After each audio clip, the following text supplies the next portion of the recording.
चलिए दोस्तों, उत्तर प्रदेश के परीक्षाओं में पूछे जाने वाले प्रश्नों का आज हम व्याख्या करते हैं।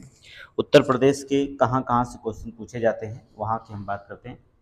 देखिए, उत्तर प्रदेश में जितनी भी परीक्षाएं होती हैं उन परीक्षाओं में क्वेश्चन कहाँ से उत्तर प्रदेश में आते हैं, चाहे वो इतिहास हो, चाहे विज्ञान हो, चाहे ज्योग्राफी हो, कुछ भी हो, साइंस हो, ज्योग्राफी हो, हिस्ट्री हो, कुछ भी हो, क्वेश्चन को हमने एकत्रित कर लिया है और आपको क्वेश्चन सिर्फ रिपीट करते हुए चलते हैं कि कहाँ कहाँ से क्वेश्चन आते हैं, वहाँ से आप क्वेश्चन को देखते जाइएगा और फिर इसके बाद हम टेस्ट इसका ले लेंगे। तो आज पहला क्वेश्चन देखिए कहाँ से बनता है।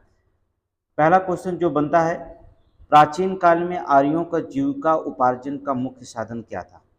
जो प्राचीन काल में जो आर्य थे उनके जीविकों का उपार्जन मुख्य साधन क्या था, तो बता दें आपको कृषि था। उस स्थल जहाँ से प्राचीनतम अस्थायी जीवन के प्रमाण मिले हैं, प्राचीनतम अस्थायी जीवन के जो प्रमाण मिले वो कौन थे, आपको बता दें। देखिए, मेहरगढ़।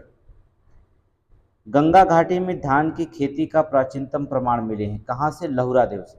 देखिए, यूपी में ये तीनों क्वेश्चन उत्तर प्रदेश पुलिस में पूछा गया था, याद रखिएगा। तीनों उत्तर प्रदेश परीक्षाओं में पुलिस में पूछा गया था। मध्य पाषाण काल स्थल में पशुपालन के साक्ष्य उपलब्ध हुए थे, कहाँ से, बगौर से। मध्य पाषाण काल में पशुपालन के प्रमाण मिलते हैं लेखनिया में। जो मध्य पाषाण काल में पशुपालन के प्रमाण कहाँ मिलते हैं, लेखनिया से मिलते हैं। मध्य पाषाणिक प्रसंग में पशुपालन के प्रमाण जहाँ मिले हैं वह स्थान कौन है, जहाँ पशुपालन के प्रमाण मिले हैं वो आदमगढ़ है। ठीक है, आजमगढ़ नहीं, आदमगढ़, समझे, मध्य प्रदेश पर। उत्खनित प्रमाणों के अनुसार पशुपालन प्रारंभ हुआ था कब, मध्य पाषाण काल से। कब से हुआ था, मध्य पाषाण काल से हुआ था। अगला क्वेश्चन पूछिए कि मृत्यात रहित नवपाषाणिक स्तर प्रकाश में कब आया था, तो कहाँ से आया था, गुफकराल से। ठीक है, कहाँ से आया था, गुफकराल, याद रखिएगा, गुफकराल से। खाद्यान्नों में कृषि सर्वप्रथम प्रारंभ हुई थी। सर्वप्रथम कब प्रारंभ हुई कृषि व्यवस्था, तो नवपाषाण काल में हुई थी, याद रखना, नवपाषाण काल में हुई थी। नवपाषाण कालीन गर्त निवासों के अवशेष कहाँ मिले हैं। जो नवपाषाण कालीन गर्त निवासों के अवशेष कहाँ मिले हैं, बुर्जहोम या गुफराल। ठीक है, गुफकराल। राग का टीला नवपाषाणिक स्थल से संबंधित है, किससे है, संगन कल्लू से। ठीक है, संगन कल्लू से। भारतीय उपमहाद्वीप में धान की खेती के प्राचीनतम साक्ष्य कहाँ से प्राप्त हुए। जो भारतीय उपमहाद्वीप है यहाँ पर धान की खेती की जो प्राचीनतम साक्ष्य कहाँ से प्राप्त हुए, तो बताइए, विंध्य क्षेत्र से प्राप्त हुए हैं, याद रखिएगा, विंध्य क्षेत्र से प्राप्त हुए हैं। ठीक है, कहाँ से प्राप्त हुए, विंध्य क्षेत्र से प्राप्त हुए।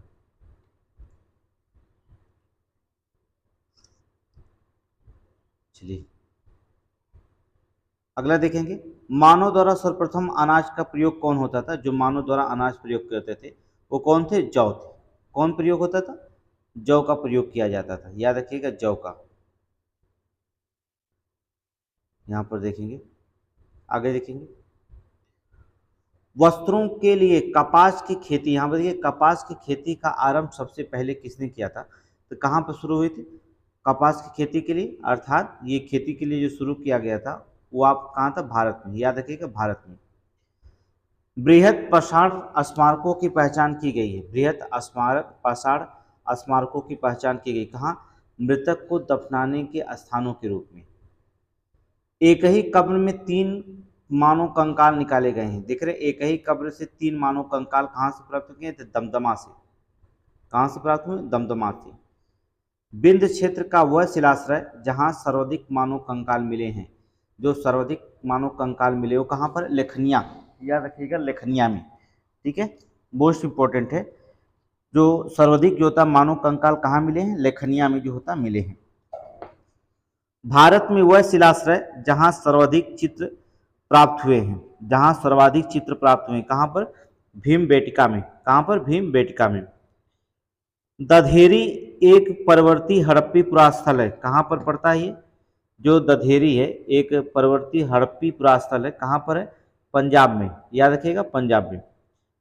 ताम्र पाषाणिक स्थल नवदा टोली अवस्थित है। नवदा टोली कहाँ अवस्थित है, ये बता दें, ये मध्य प्रदेश में। कहाँ पर है, मध्य प्रदेश में।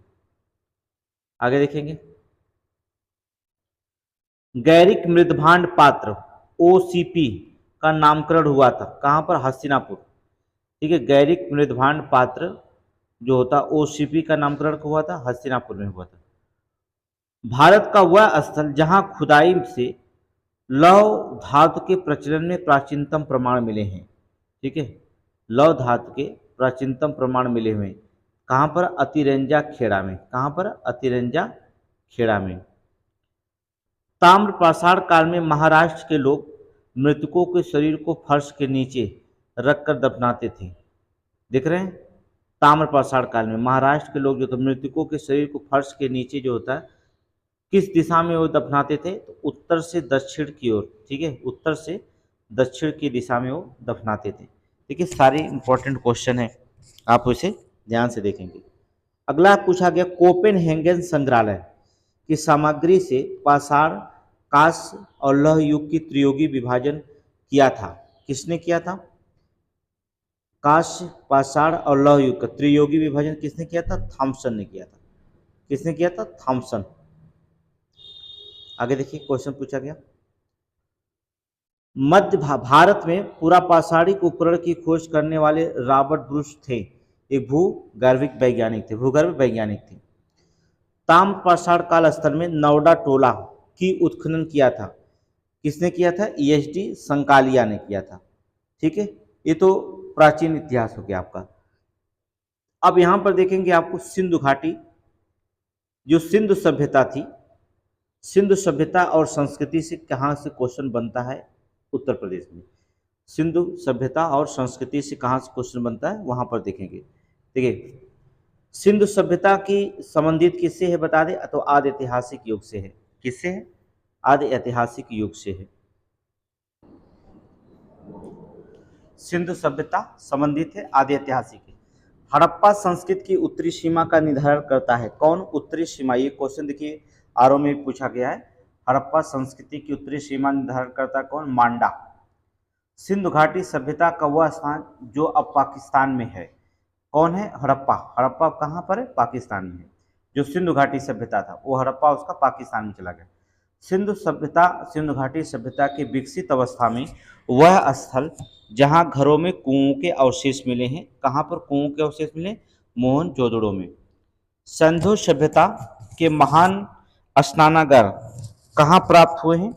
ये भी मोहनजोदड़ो से ही प्राप्त हुए। कहां पर? मोहनजोदड़ो से प्राप्त हुए। आगे देखेंगे, सिंधु घाटी सभ्यता की विकसित अवस्था में वह स्थल जहां से घरों में कुओं का अवशेष प्राप्त हुआ है वो मोहनजोदड़ो से। कहां से? मोहनजोदड़ो से। सिंधु घाटी सभ्यता का पत्तन नगर कौन था? अर्थात कौन था? लोथल। देख रहे हैं, सिंधु घाटी सभ्यता का पत्तन नगर कौन था? लोथल। मृड मटिका उत्कीर्ण सिंह युक्त देवता की कृति प्राप्त हुई। सिंह युक्त देवता कहां पर? लोथल से ही प्राप्त हुए हैं। हाथी के दांत का पैमाना हड़प्पी संदर्भ में मिला है। जो हाथी का दांत था इसका पैमाना हड़प्पी में कहाँ मिला? लोथल में ही मिला है। हड़प्पा उत्खनन करने वाला प्रथम पुरातत्वविद इसके महत्व को समझ पाया था। कौन था? Sir John Marshall. कौन थे? Sir John Marshall. तो सिंधु घाटी सभ्यता शब्द का प्रयोग भी सर्वप्रथम किसने किया था? सर जॉन मार्शल ने ही किए थे। ठीक है, आगे देखेंगे आप। सिंधु घाटी सभ्यता पर प्रकाश डालता है कौन? पुरातात्विक संबंधी खुदाई से मिलता है आपको। सिंधु घाटी सभ्यता में संबंधित केंद्र जो उत्तर प्रदेश में स्थित है कौन कौन है? आलमगीरपुर और हुलास। याद रखना, आलमगीरपुर और हुलास। हड़प्पा सभ्यता स्थल लोथल स्थित है। कहाँ पर वो लोथल स्थित है अर्थात हड़प्पा सभ्यता का? तो आपको बता दें गुजरात में। हड़प्पा संस्कृति के संदर्भ में शैलकृत स्थापित प्रमाण मिले हैं। शैलकृत स्थापित प्रमाण मिले कहाँ से? धौलावीरा से। एक जुते हुए खेत की खोज की गई थी। बहुत क्वेश्चन पूछा गया कई बार, जुते हुए खेत के जो होता है साक्ष्य कहाँ मिले हुए हैं? तो आपको बता दें कालीबंगा में। कहाँ से? कालीबंगा में मिले हुए हैं। भारत का सबसे बड़ा हड़प्पन पुरा स्थल कहाँ पर है? भारत का सबसे बड़ा हड़प्पन पुरा स्थल कहाँ पर है? राखीगढ़। याद रखिएगा, राखीगढ़ में। असंख्य हड़प्पा स्थल स्थित है कहाँ पर? सिंधु घाटी में। कहाँ पर? सिंधु घाटी में। मूर्त पूजा का आरंभ माना जाता है। कब से माना जाता है? अर्थात पूर्व आर्य से। जब आर्य नहीं है तो उसके पूर्व जो था मूर्ति पूजा का आरंभ हो चुका था। आगे देखेंगे, हड़प्पा संस्कृति की जानकारी का प्रमुख स्रोत क्या है? तो आपको बता दें पुरातात्विक खुदाई ही है जो हड़प्पा की संस्कृति की जानकारी देता है। अवेस्ता और ऋग्वेद में समानता है। अवेस्ता क्षेत्र संबंधित है किससे? ईरान से। अवेस्ता और ऋग्वेद में समानता है। अवेस्ता क्षेत्र कहाँ से संबंधित है? ईरान से। तो आपके जो होता था ये हड़प्पा सभ्यता से। अब देखिए क्वेश्चन जो पूछा गया है मोस्ट इंपॉर्टेंट, ऋग्वैदिक काल और उत्तर वैदिक काल से क्वेश्चन कहाँ से बनते हैं? पीसीएस के एग्जाम में, आरओ के एग्जाम में, पुलिस के एग्जाम में, यूपी ट्रिपल एससी के एग्जाम में कहाँ कहाँ से क्वेश्चन बनते हैं उनके बारे में जानकारी देखिए। पहला क्वेश्चन, पवित्र गायत्री मंत्र जिस ग्रंथ में अंतर्निष्ठ है वह कौन सा है? तो बता दें गायत्री मंत्र का जो उच्चारण मिलता है वो कहाँ पर? ऋग्वेद में है। गायत्री मंत्र के नाम से प्रसिद्ध सर्वप्रथम किस ग्रंथ में मिलता है? तो बात है ऋग्वेद में क्वेश्चन मिलता है। ऋग्वेद की मूल लिपि क्या थी? तो बता दें ब्रह्मी थी। ऋग्वेद की मूल लिपि क्या थी? ब्रह्मी थी। ऋग्वेद का आधारित संकलन क्या है? तो बता दें सामवेद है। ऋग्वैदिक धर्म था क्या था? बहुदेववादी था। याद रखिए ऋग्वैदिक धर्म क्या था? बहुदेववादी था। ऋग्वेद काल में जो होता है जनता विश्वास करती थी किस पे? बलि और कर्मकांड पर। याद रखना बलि और कर्मकांड पर विश्वास करती थी। ठीक है, आगे देखेंगे, गोत्र शब्द का प्रयोग सर्वप्रथम हुआ था कहां पर? ऋग्वेद में। ठीक है, गोत्र शब्द जो प्रयोग हुआ, जो गोत्र आप देखते हैं तो गोत्र का सबसे पहले प्रयोग जो हुआ था वो ऋग्वैदिक काल में हुआ था। ऋग्वैदिक काल में सर्वाधिक संख्या में मंत्र संबंधित है किससे हैं? अर्थात इंद्र से है। ठीक है, 200 से ऊपर जो होता है इंद्र की जो होता है मंत्र की व्याख्या सबसे ज्यादा की गई। सबसे प्राचीन वेद कौन है? तो सबसे प्राचीन वेद ऋग्वेद ही है। वैदिक ग्रंथों में जिसमें वर्ण शब्द का सर्वप्रथम उल्लेख मिलता है, वर्णों का सर्वप्रथम उल्लेख जहां मिलता है वो कहां पर है? ऋग्वेद काल में। जो वर्ण बांटे गए हैं वो वर्ण जो होते हैं कहां पर मिलते हैं? ऋग्वैदिक काल में। ऋग्वैदिक में उल्लिखित एव, एव जो होता शब्द किसी से संबंधित प्रयोग हुआ था? एव किसे कहा जाता था? जौ को। ये कई बार क्वेश्चन पूछा गया, एव किससे संबंधित है? जौ से संबंधित मिलता है। वह नदी जिसके किनारे ऋग्वेद में उल्लिखित 10 राजाओं का युद्ध हुआ था, 10 राग युद्ध के नाम से जाना जाता था, वो परुषणी नदी होती है जिसे आप रावी नदी कह सकते हैं। ठीक है, ठीक है, परुषणी नदी।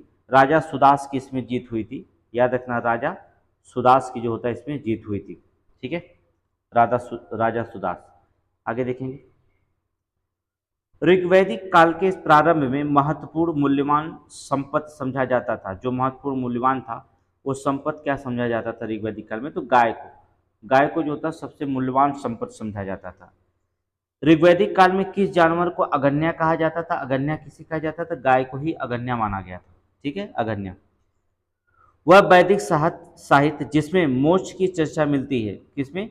मोक्ष की जो चर्चा मिलती है वो कहाँ पर? उपनिषद में। ठीक है, मोक्ष की चर्चा मिलती है वो कौन? उपनिषद में मिलती है। वैदिक देवताओं में उनके पुरोहित को माना जाता था। पुरोहित कौन थे? बृहस्पति। ठीक है, वैदिक देवताओं में उनका पुरोहित माना जाता था किसे? बृहस्पति को जो था उनका पुरोहित माना जाता था। उत्तर वैदिक काल में आर्य संस्कृति का धुर समझा जाता था। आर्य तथा संस्कृति का धुर समझा जाता था, अर्थात कुरु एवं पंचाल। कहाँ पर? कुरु और पंचाल में। ठीक है, वैदिक कर्मकांड में होता, होता का संबंध क्या होता था? होता का संबंध जो होता था वह ऋग्वेद में था। ठीक है, वैदिक काल में जो होता था उनका संबंध किससे था? ऋग्वेद में था। आरंभिक वैदिक साहित्य में सर्वाधिक वर्णित नदी कौन है? जो सर्वाधिक वर्णित नदी है वो कौन सी नदी है? अर्थात सिंधु नदी है। याद रखिएगा कौन सी नदी है? सिंधु नदी।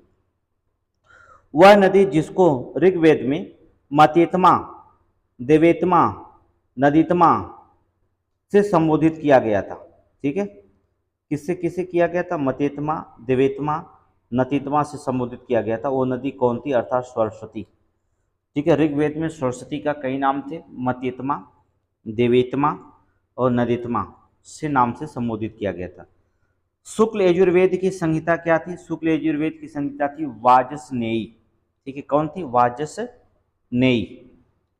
शतपथ ब्राह्मण में उल्लिखित राजा विदेह माधव से माधव ऋषि संबंधित थे किससे? राजा विदेह माधव से संबंधित ऋषि थे किससे? गौतम ऋषि गौतम राहुगढ़ से, ऋषि गौतम राहुगढ़ से संबंधित थे। पुरुष मेध, जिस ग्रंथ में पुरुष मेध का उल्लेख हुआ है वो कौन सा है, तो बता दें शतपथ ब्राह्मण में हुआ है। किसमें? शतपथ ब्राह्मण में। और गोपथ ब्राह्मण किससे संबंधित है, तो बता दें ऋग्वेद से, अथर्ववेद से। गोपथ ब्राह्मण संबंधित है अथर्ववेद से संबंधित मानी जाती है गोपथ ब्राह्मण। ठीक है, अगले क्वेश्चन पे। अगला क्वेश्चन क्या पूछा गया ऋग्वेद से, आयुर्वेद। आयुर्वेद अर्थात जीवन का विज्ञान, जीवन का विज्ञान का उल्लेख सर्वप्रथम मिलता है किसमें, अथर्ववेद में मिलता है। आयुर्वेद कहो या जीवन के विज्ञान का उल्लेख कहाँ मिलता है, अथर्ववेद में मिलता है। वह उपनिषद जिसमें पहली बार निराशावाद का तत्व दिखाई दिया था, निराशावाद का तत्व दिखाई दिया था कहाँ पर, तो बता दें मैत्रेयी। कहाँ पर? मैत्रेयी में दिखाई दिया था। भारतीय प्रतीक पर उत्कीर्ण सत्यमेव जयते, सत्यमेव जयते कहाँ से लिया गया है, अर्थात मुंडक उपनिषद से लिया गया। मोस्ट इंपॉर्टेंट क्वेश्चन है उत्तर प्रदेश के कभी किसी भी परीक्षाओं के लिए होता, ठीक है, मुंडको उपनिषद से लिया गया है। जिंद अवस्था और ऋग्वेद में समानता है, तो जिंद अवस्था संबंधित कहाँ से अभी क्वेश्चन आया था, ईरान से संबंधित है। ठीक है, प्राचीन भारत में निशाका से जाने जाते थे स्वर्ण आभूषणों को, जो होता था निशाका कहा जाता था। जो स्वर्ण आभूषण थे उसे हम निशाका कहा जाता था। 14वीं सदी से पूर्व एक अभिलेख जिसमें ऋग्वेद देवताओं का वर्णन मिलता है, ऋग्वेद देवताओं का वर्णन मिलता है कहाँ से, बोगज कोई, एशिया माइनर से। याद रखना, बोगज कोई एशिया माइनर से मिलता है। मनुस्मृति मुख्यतः संबंधित है किससे, जो मनुस्मृति है मुख्यतः किससे संबंधित है, अर्थात समाज व्यवस्था से। मनुस्मृति किससे संबंधित, समाज व्यवस्था से। वह उपनिषद जिसमें आध्यात्मिक ज्ञान के विषय में नचिकेता और यम का संवाद प्राप्त होता है, ये बहुत इंपॉर्टेंट है। नचिकेता और यम का संवाद प्राप्त हुआ है वो कौन से, कंठोप उपनिषद से। कहाँ पर, कंठोप उपनिषद से है। ऋग्वेद में वह नदी जिसका उल्लेख अफगानिस्तान के आर्यों के साथ संबंध था सूचक मिलता है, कुंभा या कमरू। ठीक है, क्रमु। ठीक है, कुंभा या क्रमु जो था ये नदी का। अगले क्वेश्चन पे ध्यान देखेंगे। अगला है सर्वप्रथम सर्वाधिक सूक्त समर्पित हैं, सूक्त समर्पित किसे हैं, इंद्र को। अभी अभी हमने बताया। आर्य का शाब्दिक अर्थ क्या होता है, आर्य का शाब्दिक अर्थ होता है श्रेष्ठ। आर्य का मतलब होता है श्रेष्ठ, ठीक है, शाब्दिक अर्थ होता है। और अर्धायु का अर्थ क्या होता है, यज्ञ करने वाला पुरोहित को हम अर्धायु कहा जाता था।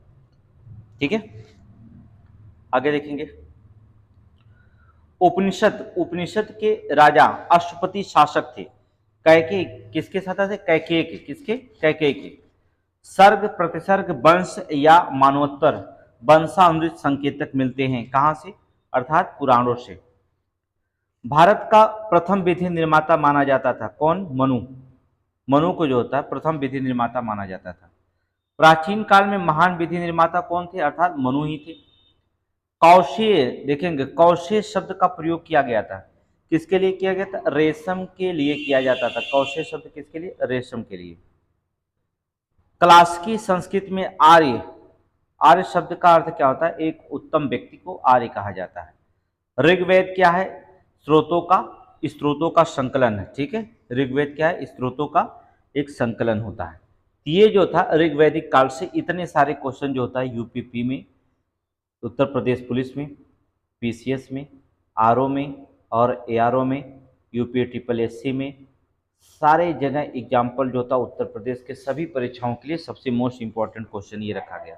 इतना ऋग्वैदिक काल से क्वेश्चन पूछा गया था।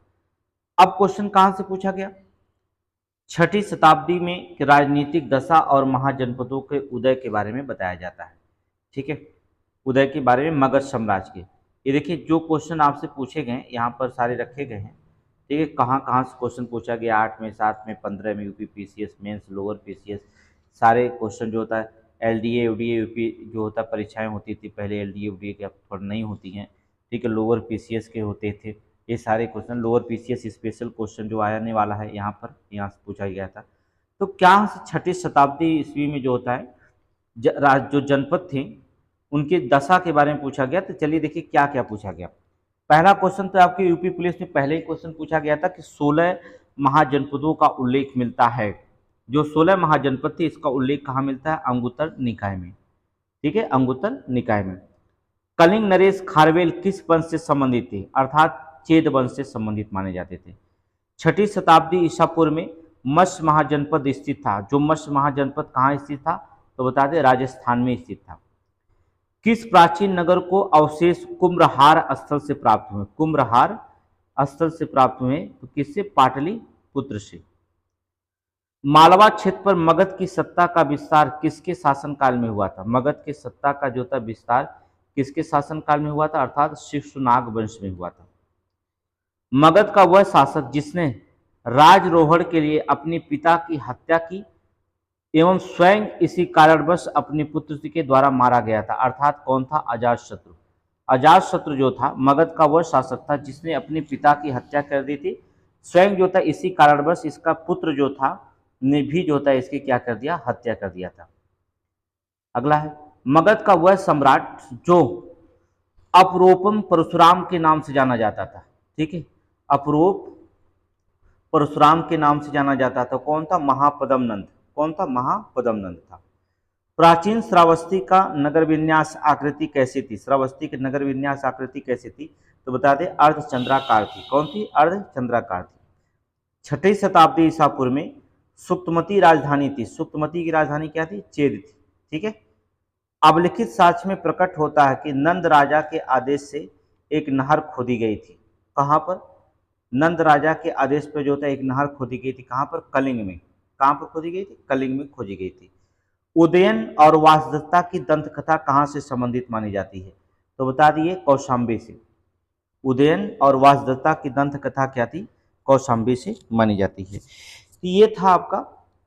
अब देखिए इसी जनपद में धार्मिक कलोंजन जो रिलीजियस मोमेंट है, मोस्ट इंपॉर्टेंट क्वेश्चन है। जैन धर्म और बौद्ध धर्म में तो आपको पता है, चाहे पीसीएस का एग्जाम हो, चाहे आपका यूपीपी का एग्जाम हो, चाहे पीसीएस का एग्जाम हो, चाहे आपका आरओ का एग्जाम हो, चाहे आरओ का एग्जाम हो, चाहे किसी उत्तर प्रदेश में यूपी ट्रिपल एससी किसी भी एग्जाम हो, जैन धर्म और बौद्ध धर्म ये दो धर्म आपके सिलेबस में, सारे सिलेबस में डाले जाते हैं, चाहे आईएएस का एग्जाम हो। इस सिलेबस का मेन चैप्टर ये दो लोग हैं, जैन धर्म और बौद्ध, दो धर्म इसमें रखे जाते हैं। इन धार्मिक आंदोलन में सबसे दो धर्म जरूर पूछा जाता है। तो चलिए हम पहले जैन धर्म पूछते हैं, क्योंकि पहले जैन धर्म आया, इसके बाद जो था बौद्ध धर्म की चर्चा करेंगे। जैन धर्म से कहाँ क्वेश्चन पूछा जाता है, वहां पर देख लेते हैं कि जैन धर्म से क्वेश्चन कहाँ से पूछा जाता है। देखिए पहला क्वेश्चन कहाँ से पूछा गया।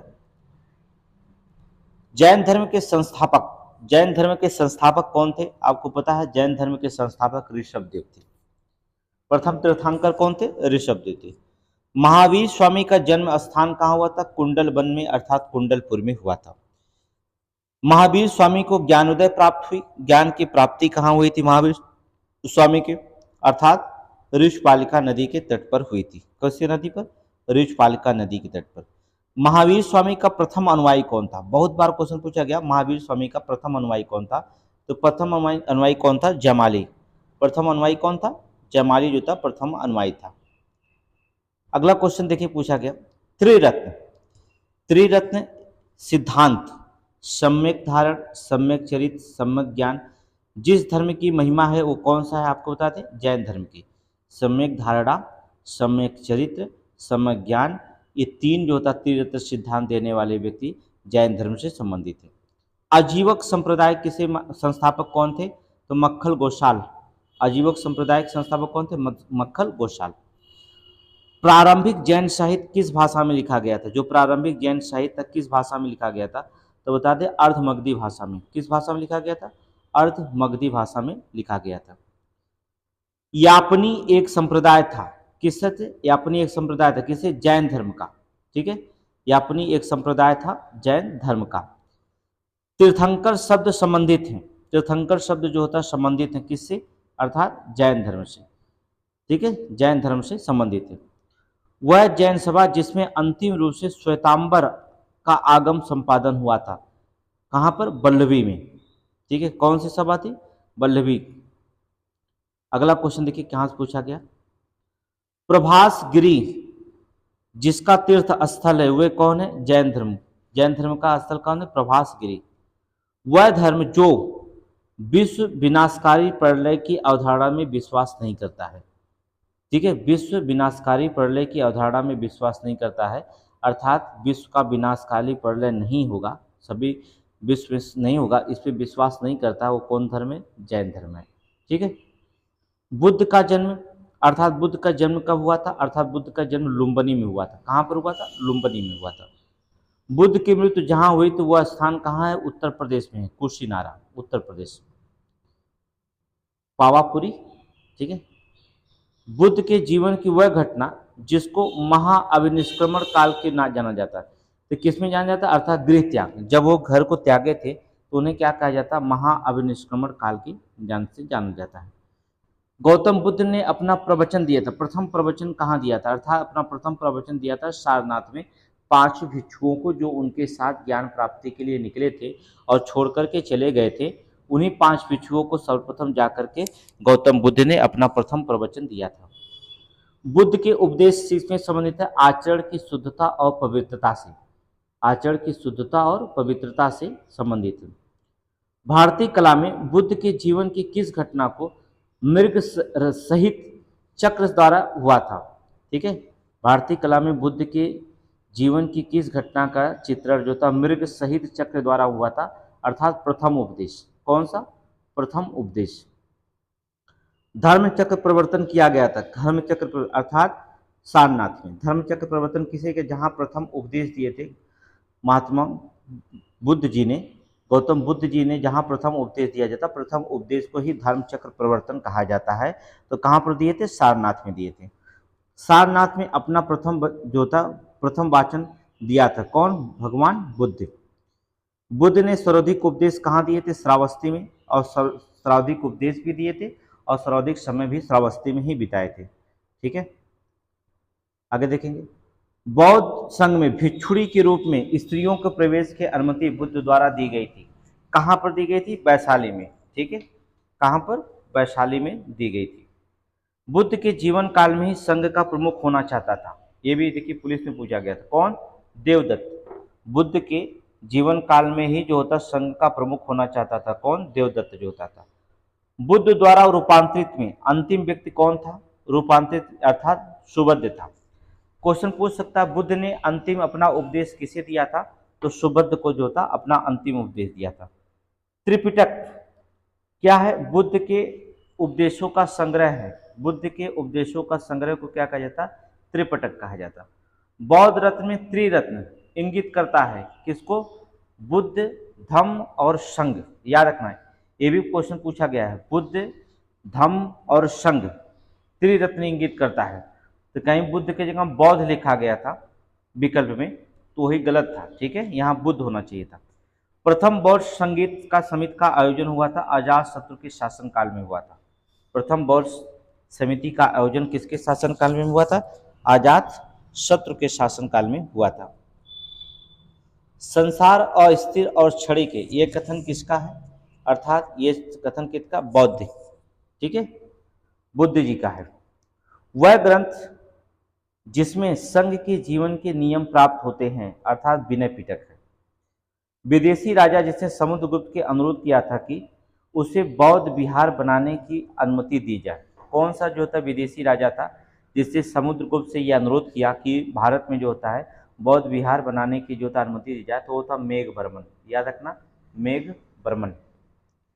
बोधगया में महात्मा बुद्ध ने 2 बंजारों को उपदेश देकर अपना उपासक बना लिया था। वे 2 बंजारे कौन थे? मल्लिक और तपस्सु। याद रखना, बोधगया में महात्मा बुद्ध ने 2 बंजारों को उपदेश देकर अपना उपासक बना लिया था। वो 2 बंजारे थे, कौन थे? मल्लिक और तपस्सु।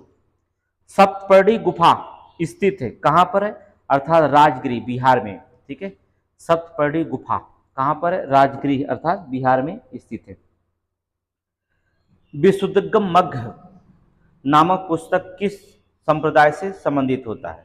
ठीक है, विशुद्धि मग्घ जो होता है पुस्तक किस संप्रदाय से? तो हीनयान संप्रदाय से। ठीक है, 2 बटा था, हीनयान और महायान संप्रदाय। आगे देखेंगे। शून्यता देखेंगे शून्यता के सिद्धांत जो होता है सर्वप्रथम जो होता है प्रतिपादन करने वाले बौद्ध दार्शनिक का नाम बताइए, अर्थात नागार्जुन। किसने था? नागार्जुन, जिसने जो होता है शून्यता के सिद्धांत को प्रतिपादन करने वाला नागार्जुन। उत्तर प्रदेश में बौद्ध और जैनियों को दोनों का प्रसिद्ध तीर्थ स्थल कौन थे? कौशाम्बी। कई बार क्वेश्चन पुलिस में भी पूछा गया, पीसीएस में पूछा गया, समीक्षा में भी पूछा गया, कई बार कहीं बहुत सारे क्वेश्चन ही पूछा गया कौशाम्बी। बौद्ध तथा जैन दोनों ही धर्म में विश्वास करते थे, कर्म और पुनर्जन्म के सिद्धांत में। सही है, जो बौद्ध और जैन दोनों धर्म विश्वास करते थे, कर्म और पुनर्जन्म के सिद्धांत क्या है आपके? सही हैं, इस पे विश्वास करते थे वो लोग। अफगानिस्तान का बामियान किस लिए प्रसिद्ध है? तो बता दें बुद्ध की प्रतिमा के लिए जो होता है। तालिबान, जब अफगानिस्तान तालिबान पर कब्जा कर रहा था, तालिबान जो था अफगानिस्तान पे कब्जा कर रहा था, उस समय तालिबान का जो एक उसका कमांडर कौन नाम था याद नहीं है, उसने आधा बौद्ध धर्म की मूर्तियां जो होता पहाड़ों को उड़ा दिया था। लेकिन आज भी अफगानिस्तान में बहुत से बामियान प्रसिद्ध है, बड़े बड़े गुफाएं बनाए गए हैं जहाँ पर बौद्ध भिक्षु जा करके वहाँ विश्राम करते थे। ठीक है, आज भी देखने लायक है वहाँ पर। देव में, अर्थात देव में मूर्ति पूजा की नींव रखी थी, देश में जो था मूर्ति पूजा की जो था नींव रखी थी भगवान बुद्ध ने। ठीक है, भगवान बुद्ध ने मूर्ति पूजा का नींव रखी थी।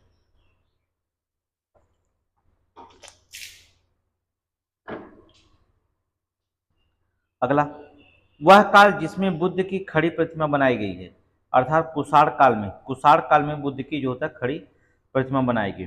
भूम स्पर्श मुद्रा सारनाथ बुद्ध प्रतिमा संबंधित है गुप्त काल से। ठीक है, भूम स्पर्श मुद्रा जो होता है सारनाथ बुद्ध प्रतिमा संबंधित है, गुप्त काल में जो होता है संबंधित है। ठीक है, विक्रमशिला बिहार के संस्थापक थे, जो विक्रमशिला बिहार के संस्थापक कौन थे? अर्थात धर्मपाल थे। विक्रमशिला बिहार के संस्थापक कौन थे? धर्मपाल थे। आगे देखेंगे, कहाँ के स्तूप उत्खनन में सारिपुत्र के अवशेष प्राप्त हुए हैं? कहाँ के स्तूप उत्खनन में जो था सारिपुत्र के अवशेष प्राप्त हुए? तो बता दें आपके सांची में। कहाँ पर? सांची में। वह बौद्ध पवित्र स्थल जो निरंजना नदी पर स्थित है, अर्थात बोध गया। किस नदी? अर्थात वह बौद्ध पवित्र स्थल जो निरंजना नदी के तट पर स्थित है वो कौन होता? अर्थात बोध गया है। एशिया की ज्योतपुंज, एशिया के ज्योतपुंज के तौर पे जाना जाता है किसे? गौतम बुद्ध को। गौतम बुद्ध को जो होता है एशिया के ज्योतपुंज के तौर पे जाना जाता है। गौतम बुद्ध के समय प्रसिद्ध वैद्य जीवक जिसके दरबार से संबंधित है, अर्थात बिंबिसार से। किसे? बिंबिसार से संबंधित है। बुद्ध कौशाम्बी किसके राजकाल में आए थे? जो बुद्ध कौशाम्बी किसके राजकाल में आए थे? अर्थात उदयन के। किसके? उदयन के। तिब्बत में बौद्ध धर्म के सुधार में महत्व भूमिका निभाने वाला उपाध्याय अतीश किस बिहार में प्रसिद्ध विद्वान था? कौन थे? अर्थात विक्रमशिला का। किसका? विक्रमशिला का। ठीक है, अगला क्वेश्चन है, अर्धनारेश्वर मूर्ति आधा शिव आधा पार्वती का प्रतीक है, देव और उसकी शक्ति का प्रयोग। अर्धनारेश्वर मूर्ति में आधा शिव और आधा पार्वती जो प्रतीक दिखाए गए देव और उसकी शक्ति का योग है, देव और उसकी शक्ति का योग दिखाया गया। ये जैन धर्म और बौद्ध धर्म से इतने क्वेश्चन आपसे पूछे गए थे वनडे एग्जाम में, पीसीएस में। अब देखिए भागवत संप्रदाय और ब्राह्मण धर्म से क्या क्वेश्चन पूछे गए हैं अब तक के पेपर में। जो भागवत संप्रदाय है और ब्राह्मण धर्म से जो होता क्वेश्चन क्या पूछे गए? वह देवता जिसको कला में हल किए हुए या हल लिए हुए प्रदर्शित किया गया है। ठीक है, तो किसको जो होता? बलराम को, कृष्ण के भाई बलराम को जो होता हल लिए हुए प्रदर्शित किया गया है। रामायण का वह कांड जिसमें राम और हनुमान की पहली भेंट हुई थी, पुलिस का क्वेश्चन है, बहुत इंपॉर्टेंट है। ठीक है, ये क्वेश्चन पुलिस में पूछा गया, राम और हनुमान की पहली भेंट कहाँ हुई थी? किष्किंधा का। भागवत पुराण में भक्त के रूपों की संख्या कितनी बताई गई है? 9।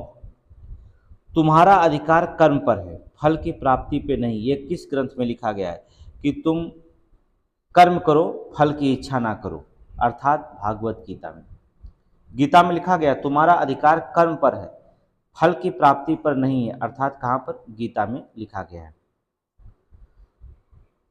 मोक्ष के साधन के रूप में ज्ञान, कर्म तथा भक्ति को समान महत्व देता है। ठीक है, ज्ञान, कर्म और भक्ति को समान महत्व देने वाला अर्थात भागवत गीता है।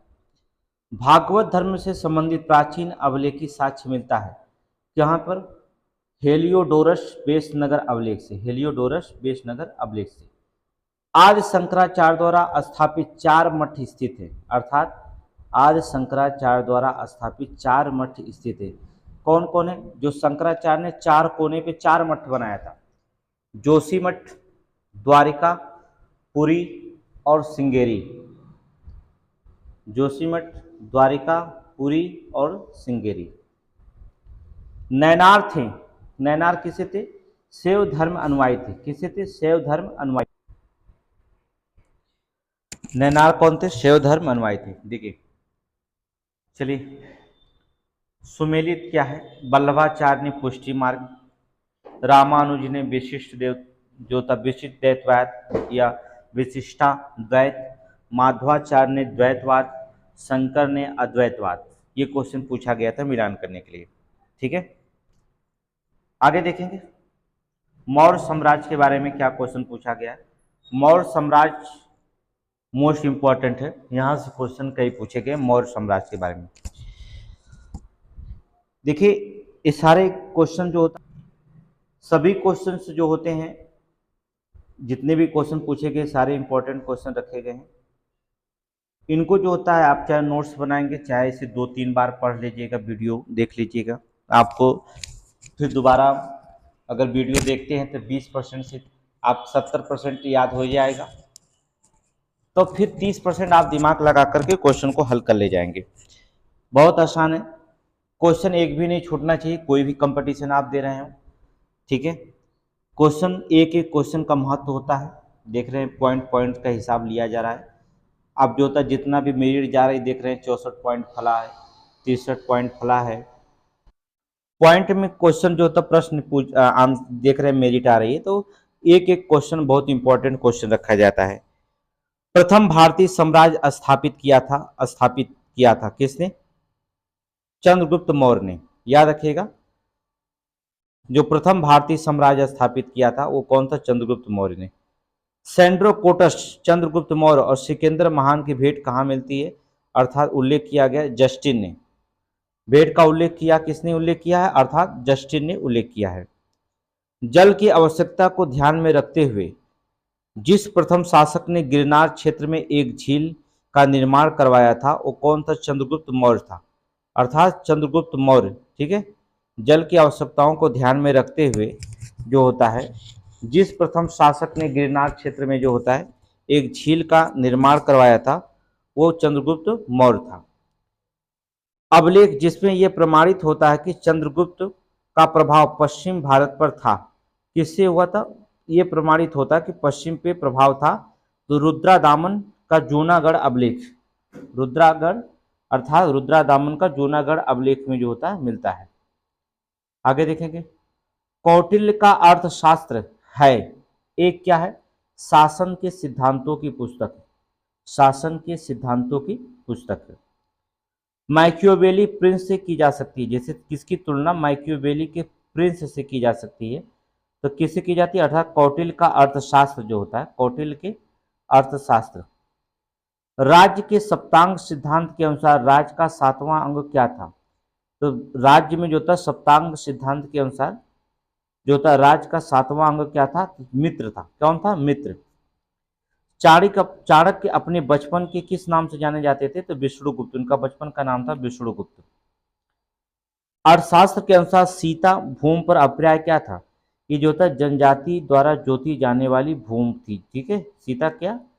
जनजातियों द्वारा जोती जाने वाली कौन थी? भूमि थी, उसे सीता भूमि कहा जाता था। अगला था वे शासक जिन्होंने गिरनार क्षेत्र में जल संसाधन व्यवस्था की ओर ध्यान दिया था। गिरनार क्षेत्र में जल संसाधन व्यवस्था अर्थात चंद्रगुप्त मौर्य। ठीक है, चंद्रगुप्त मौर्य थे। ठीक है, फिर इसके अशोक। वह राजा जिसके एक अभिलेख से सूचना मिलती है शाक्य मुनि बुद्ध का जन्म लुम्बिनी में हुआ था। ठीक है, शाक्य मुनि, ठीक है, बुद्ध का जन्म लुम्बिनी में हुआ था। किस से सूचना मिलती है? अशोक के, अर्थात अशोक से। जिसमें अभिलेख मिला अशोक के, ठीक है। सारनाथ स्तंभ का निर्माण किसने किया था, अर्थात अशोक ने किया था। अशोक द्वारा स्थापित सबसे सुरक्षित स्तंभ क्या है, तो बता दें लौरिया नंदगढ़, नंदनगढ़ का अभिलेख, ठीक है। लौरिया नंदनगढ़ का स्तंभ जो होता है सबसे सुरक्षित जो होता है स्तंभ माना जाता है। आगे देखेंगे अशोक से क्वेश्चन क्या पूछा गया। अशोक मोस्ट इंपॉर्टेंट क्वेश्चन है, सबसे अच्छा क्वेश्चन, सबसे ज्यादा क्वेश्चन पूछा जाता है अशोक से। अशोक का वह अभिलेख जो कनक मुनि बुद्ध के अस्तित्व का प्रमाण मिलता है, तो कहां पर, निगाली सागर स्तंभ अभिलेख से। गुर्जरा अभिलेख शिलालेख, गुर्जरा लघु शिलालेख जिसमें अशोक के नामोल्लेख किया गया है, अर्थात मध्य प्रदेश के दतिया जिला में, किसे, मध्य प्रदेश के दतिया जिला में। अशोक के निम्न अभिलेखों में पूर्ण रूपेण धार्मिक सहिष्णुता के प्रति समर्पित अभिलेख होता है, अर्थात शिलालेख 7वें शिलालेख में। ब्राह्मी लिपि को सर्वप्रथम किसने पढ़ा था, 1937 में जेम्स प्रिसेप्ट ने पढ़ा था, ठीक है। किसने पढ़ा था, जेम्स प्रिसेप्ट ने पढ़ा था।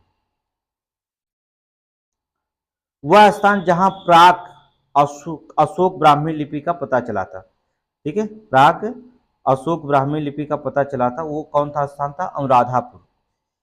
पत्थर पर प्राचीनतम शिलालेख किस भाषा में थे, जो पत्थर थे प्राचीनतम भाषा में किस शिलालेख में थे, तो बता दें प्राकृत भाषा थी।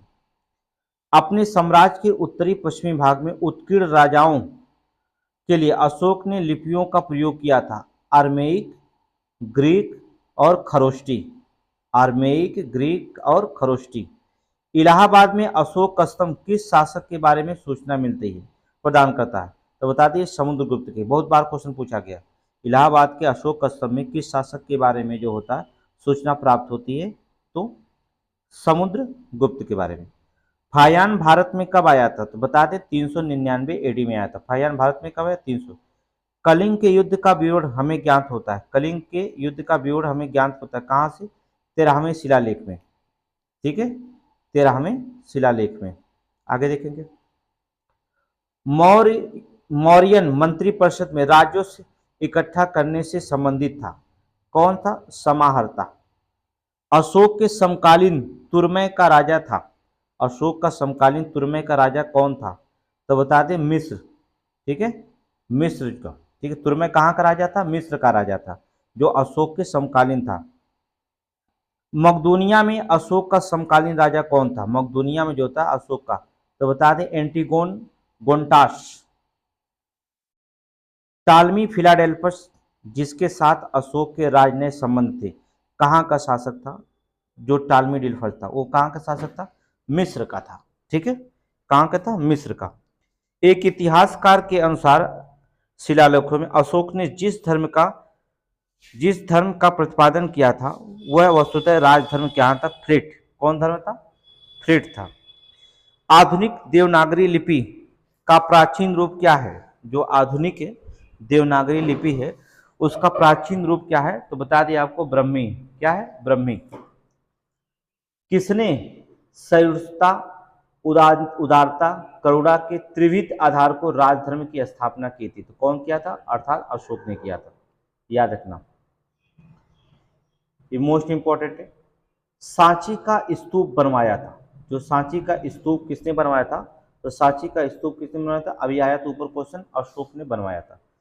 ब्राह्मी लिपि का प्रथम उद्वाचन किस उत्कीर्ण अक्षरों से किया गया था, ठीक है। ब्राह्मी लिपि का उद्वाचन जो होता है किस उत्कीर्ण अक्षरों से किया गया, तो बता दें स्तंभों पर किया गया, कहां पर, स्तंभों पर किया गया है। बुलंदी बाग प्राचीन नाम था, बुलंदी बाग का प्राचीन स्थान था कहां पर, पाटलिपुत्र का, कहां पर, पाटलिपुत्र का। मौर्य काल में तक्षशिला प्रसिद्ध शिक्षा केंद्र थे, ये केंद्र के द्वार किन वर्णों में खुले थे, ब्राह्मणों, क्षत्रियों और वैश्यों के लिए, ठीक है। मौर्य काल में तक्षशिला जो प्रसिद्ध शिक्षा केंद्र थे किन वर्णों के लिए खुले थे, ब्राह्मण, क्षत्रिय और वैश्य के लिए जो था। मौर्य कालीन में दंड विधान थे, अर्थात बहुत काफी कठोर थे। कालसी प्रसिद्ध है, कालसी क्यों प्रसिद्ध है, अशोक के शिलालेख के कारण, किसके, अशोक के शिलालेख के कारण जो था कालसी प्रसिद्ध है। ये बहुत इंपॉर्टेंट क्वेश्चन था अशोक का, देख लिए कहाँ कहाँ से क्वेश्चन पूछा गया था, अर्थात कालसी किसके लिए, अशोक के शिलालेखों के कारण प्रसिद्ध है। कल हम चर्चा करते हैं मौर्यकालीन भारत के बारे में चर्चा करेंगे कि मौर्यकालीन भारत में, देखिए मौर्यकालीन भारत की चर्चा जो होता है आज ही कर देते हैं क्योंकि अशोक से संबंधित है मौर्यकालीन भारत, तो इसलिए जो होता देख लेते हैं। थोड़ा वीडियो लंबा हो जाएगा तो कोई दिक्कत नहीं है, आप 1 घंटे तो पढ़ ही सकते हैं, 1-1.5 घंटे, कोई दिक्कत नहीं है। चलिए, अशोक के द्वितीय शिलालेख में उल्लेख नहीं मिलता, सातवाहनों का उल्लेख नहीं है, सातवाहन का उल्लेख नहीं मिलता है। खारवेल के विषय में जानकारी का स्रोत क्या है? तो हाथी गुम्फा अभिलेख। खारवेल के विषय में अगर जानकारी चाहिए तो कहाँ से पढ़ना होगा? हाथी गुम्फा अभिलेख में जो था मिलता है। राजवंशों में सबसे पुराना राजवंश कौन था? तो राजवंशों में सबसे पुराना राजवंश जो था वो कौन था? सातवाहन राजवंश था। मौर्य के बाद दक्षिण भारत में सबसे प्रभावशाली राज्य था। मौर्य के बाद, मौर्यों के बाद जो था दक्षिण भारत में सबसे प्रभावशाली राज्य कौन था? तो सातवाहन वंश था। सातवाहनों की राजधानी अवस्थित है कहाँ पर? अर्थात अमरावती में। कनिष्क के सारनाथ बौद्ध प्रतिमा अभिलेख की तिथि अर्थात 81 ईस्वी में सन में जो था, याद रखना। बुद्ध का किसके सिक्कों पर अंकन हुआ? तो बता दें बुद्ध किसके सिक्कों पर अंकन किया गया? अर्थात कनिष्क के सिक्कों पे। ठीक है, बुद्ध का अंकन किसके सिक्कों पर? कनिष्क के सिक्कों पर। मोस्ट इंपॉर्टेंट क्वेश्चन है। उत्तरी पश्चिमी भारत में सर्वाधिक संख्या में तांबे के सिक्के जारी किया था। तांबे के सिक्के सबसे ज्यादा जारी करने वाला कौन था? अर्थात कुषाणों ने जारी किया था। काव्य शैली का प्राचीनतम नमूना किसके अभिलेख में मिलता है? तो काठियावाड़ के रुद्रादामन अभिलेख में। काव्य शैली का प्राचीनतम नमूना काठियावाड़ के रुद्रादामन अभिलेख में मिलता है। प्राचीन भारत में नियमित रूप से सोने के सिक्के चलाए गए थे अर्थात कुषाणों के द्वारा। प्राचीन काल में जो होता था सोने के सिक्के जो चलाए थे वो कौन चलाया था? कुषाणों ने चालू किया था। बिना बेगार के किसने सुदर्शन झील का जीर्णोद्धार किया था? सुदर्शन, मोस्ट इंपॉर्टेंट, सुदर्शन झील का जीर्णोद्धार करवाया था रुद्रादामन प्रथम ने। ठीक है, सुदर्शन झील का जो होता है जीर्णोद्धार किसने कराया था? रुद्रादामन। ठीक है, मोस्ट इंपॉर्टेंट क्वेश्चन ये। प्राचीन भारत के साहित्यिक इतिहास में पाणिनि और पातंजलि जो ख्यात प्राप्त नाम है किस राजवंश के समय फले फूले थे? दोनों लोग, पाणिनि और पातंजलि के किस राज्य में जो होता है खिले खिले थे? अर्थात शुंग राज्य में। किसमें? अर्थात शुंग राज्य में जो होता है। ठीक है, विक्रम संवत की प्रारंभ कब मानी जाती है? तो 58 ईसा पूर्व से मानी जाती है। विक्रम संवत की 58 ईसा पूर्व। महाभाष्य के लेखक पातंजलि समसामयिकी थे किसके? पुष्यमित्र शुंग के। हमने बताया अभी भी शुंग वंश से खिले खुले थे। विक्रम और शक संवत में कितना अंतर होता है? तो 135 वर्ष का अंतर होता है। ठीक है, डेमेट्रियस ये हिंद यूनानी था, रुद्रादामन शक था, गोंडोफार्निस पहवा था, बीम जो था कुषाण का था। ये मिला हुआ शब्द है। ठीक है, अब देखिए यहां से कल मिलते हैं हम लोग, प्राचीन भारत में विदेशी आक्रमण के बारे में चर्चा करते हैं। ठीक है, तो एक कल बताएंगे कि प्राचीन भारत में विदेशी आक्रमण कहाँ से कहाँ हुआ था। ठीक है।